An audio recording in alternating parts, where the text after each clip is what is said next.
What's up guys, welcome back to McLaren Media, your home for everything cars, photography and videography. In today's video I'm going to be continuing sort of doing the rust restoration and repair on some parts of my 350Z.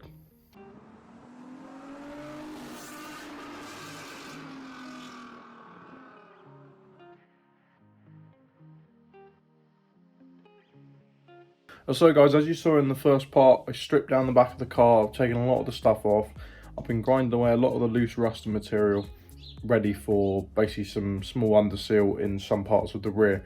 In this video I'm going to be doing a little bit more of that, and also I'm going to be revealing something I found on the car which does worry me a little bit, but let's just jump in with the rest of the video. Overall guys, on the passenger side of the 350Z, it's not that bad in terms of rust.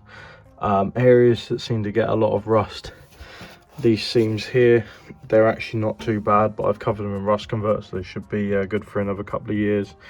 All the way along the bottom of this big sheet of steel here, usually quite bad. Mine wasn't too bad, it's still actually got a lot of strength in it.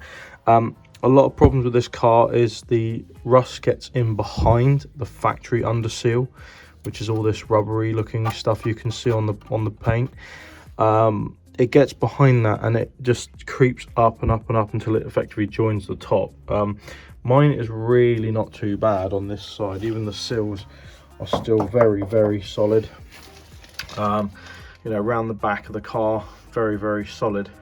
However, there is one thing I have discovered which does worry me a hell of a lot.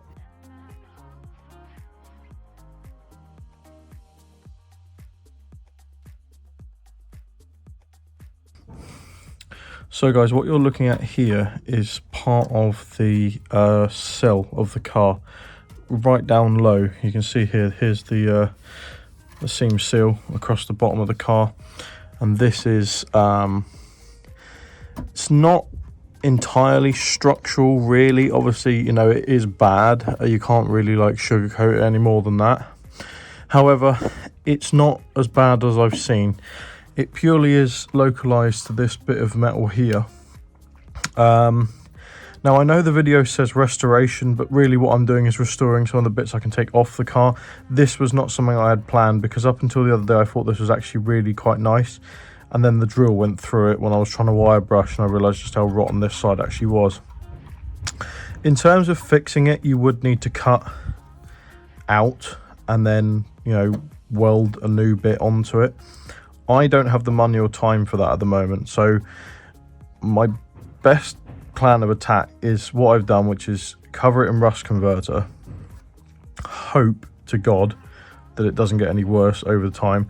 I really do not drive this car in the rain at all, and it's probably not going to go out this year. There's still a lot of work this car needs doing. So in terms of actually getting any worse, no salty roads, no water, hopefully. It shouldn't get any worse than it is. It does live in the garage all of its life now, so no moisture is really getting to it, but it is quite bad. So this would need to be completely cut out and welded back in, but it's something I can do in the future. So, but for the time being, it's rust converted. It's actually quite solid. I've broken it away to the point where it's solid. And it's apart from maybe that little bit there, but it's not too bad. It's only localized to this little area here. I've seen some where they've got a hole through the back of the wheel arch here, or they've got, you know, it's coming down here to the sill. So in terms of bad, this is not as bad as I've seen. So yeah, so just as the video says, even though it says restoration, I will not be restoring this in this video, but I've protected it for the time being, and hopefully, fingers crossed, it does not get any worse. But for now guys, let's continue with all the other bits I'm doing. Guys, this is the inside of the chassis, looking through that big hole I've just been talking about. You can see just how bad these cars rot. You know, this is all the inside of the chassis. It's not really somewhere you can actually get to without cutting the car apart, and it's actually quite bad in there. But again, it's still localized to this sort of first chamber. Has crept into the inside a little bit there, but that's purely because there's a hole underneath here where there's like a, I don't know if it's just for drainage or it's a bolt hole or something, but water has obviously got in there and moisture, and this is basically what happens to cars. They just crust from the inside out, and it's the stuff you can't see that's usually quite damaging. But again, I'll just cover it in rust converter and hope for the time being that it's gonna last. That's all you can really do unless you're planning to cut the whole car apart. One thing I should have said in my last video, guys, make sure you're always wearing eye protection and some kind of breathing apparatus like a mask or something, because trust me, you do not want rust fibers and that in your mouth and in your lungs, and especially in your eyes. So make sure you cover up. Yeah, always use protection. Remember what you learnt in school.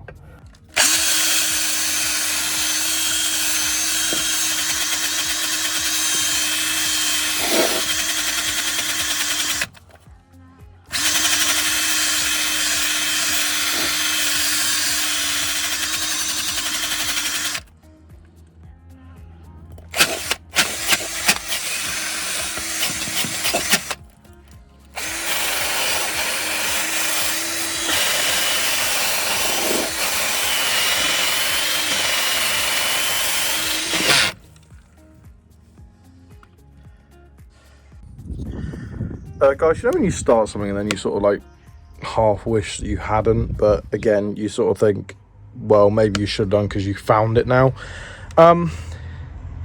This side does concern me. This is the driver's side rear arch. Yeah, all of this is not standard. I mean, there's a staple in here. Like, I can't imagine Nissan would have done that from factory. God knows what all this white stuff is, but I presume it's body filler. Now, when I did the history check on this car, there are no incidents in its entire 18-year history of it ever being crashed or written off or anything. So the fact that it's got all this body filler a little bit around the back of this arch does make you wonder a little bit of what kind of life this car had. Now, I know it might have been used as sort of a drift missile thing back in the day, but you know, it's very crusty around this seam here. So maybe it was bashed into a wall, I don't know, but this is actually all body filler just here. Well, not all body filler, it's still got some metal, but for some reason it's got filler here, and it's definitely got filler here, and it's got a lot of like paint almost, it looks like, here. And then here on the inside, it's, you know, the seam is not, it's not flat anymore. It's not flush up against the back. And you see all this metal here, it's really crusty. So I don't know what kind of life this car led. Not a good one in my mind, really. But what can you do apart from just accept that you bought the car? It was dirt cheap when you bought it. It's what to expect, really. So I'm gonna do what I can to protect it for the time being, but really it could probably do with all cutting out. But you know, again, that's just going to be a huge job. It's time and money I don't actually have. In terms of up here is another area the 350Zs like to rust. This is a seam. You'll see that in the boot, this actually matches on the inside. You'll find that if there's rust here, there's probably rust on the other side. I'll drop a clip here just so you can see what that looks like. But basically, mine is not too bad. I think, again, I've caught it just before it's getting to an unsalvageable state. So again, what we'll do, we'll cover it in rust converter for the time being, and hope and pray that it doesn't get any worse. It shouldn't, because the rust converter is very good stuff. But again, guys, you know, it's just old Japanese cars. This is the point in their lives where they're starting to get, you know, a bit dilapidated, a bit sort of run down and mistreated, and making the decision whether it's worth salvaging or continuing to run with it like it is, and then just hoping that it doesn't get any worse, or hoping that it doesn't become structurally failurable. Because obviously if it gets to a point where the structure is compromised, then obviously the car is just unsafe to drive. So yeah, we'll continue, you know, doing what I'm doing. Again, you know, these rusty bits around the bottom on this side, they're not too bad. They've still got a lot of strength in them. I've chipped away quite a bit of the body filler and found the rust came up to about here. So again, I've rust converted it and it's all gone back to this nice black, and it is actually really solid. It's not punching through to where that hole is down here. You know, this bit's very solid still. The arches on this side are actually in really good condition. There's a little bit of bubbling sort of just here, if you can see that, but apart from that, they're not actually that bad at all. So yeah, we'll just continue what we're doing, guys. Rust converting a lot of it, repairing what I can repair while I'm here, and just hoping and praying that in the future it does not get any worse. Again though, guys, I think I'm relatively lucky with this car. So I've just been grinding back some more of the no factory underseal, as you can see here, and literally the rust only comes to about here, all the way around. Really doesn't go any higher. Obviously the patching where it follows the line round, and it really doesn't climb any higher than about 2-3 inches off the bottom, which is actually quite good news. So again, it's quite salvageable, and really it looks bad, but it is still very structural. It's just where the seam is, and it's what you'd expect of a car of this age. And remember, this is 19 going on 20. It's a very, very old car in comparison to, say, you know, anything you can buy in the last decade. And it's lived in a country where we, like I've said before, insist on salting the roads, so they just get eaten alive, really, and it sucks.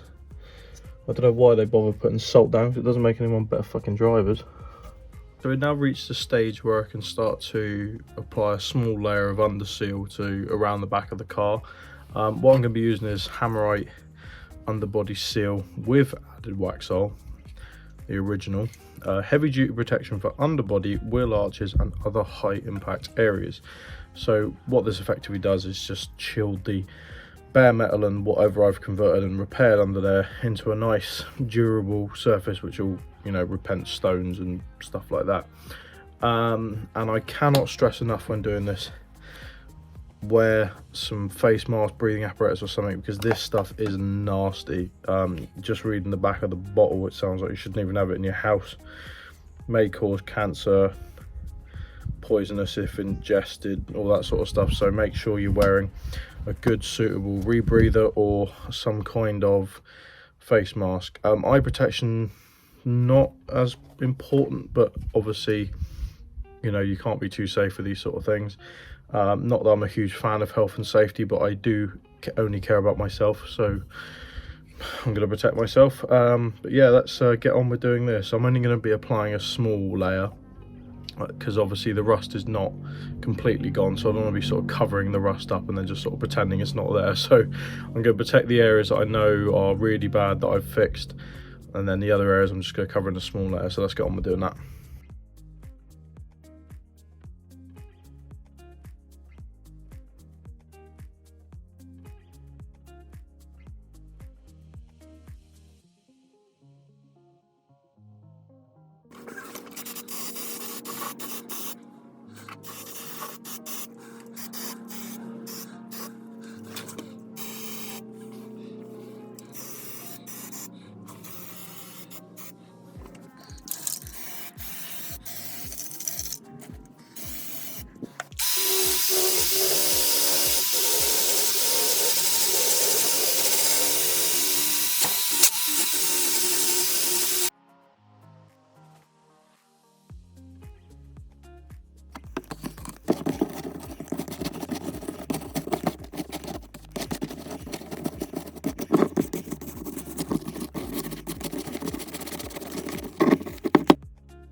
Right guys, so these bumper iron attachment things, this is something that the bumper slots on like a tab that's on the car. and it effectively holds onto the bumper. For reasons I can't work out, and I'm pretty good with this sort of stuff, I can't work out how to detach this from the bumper. It looks like it's riveted in place, and I don't want to sort of break it and then not be able to put it back together, so I'm going to try my best to repair it while it's on the bumper. Luckily mine aren't too bad. I have seen worse.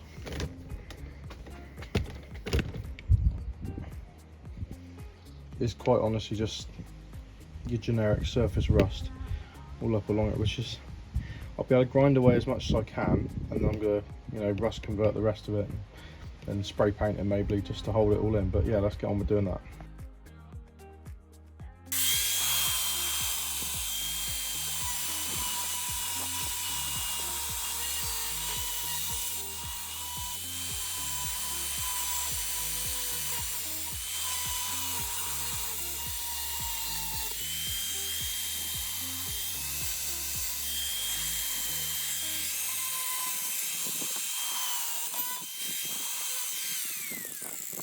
So I've done my best to grind away what I can actually grind away on this. I can't get all of it, so that's why I'm going to rust convert a lot of it.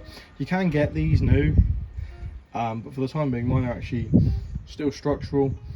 I'm just going to rust all the stuff I can, get all the loose rust off, and then basically just paint them, and they should last a bit longer really. They're only really bumper irons, nothing too drastically important.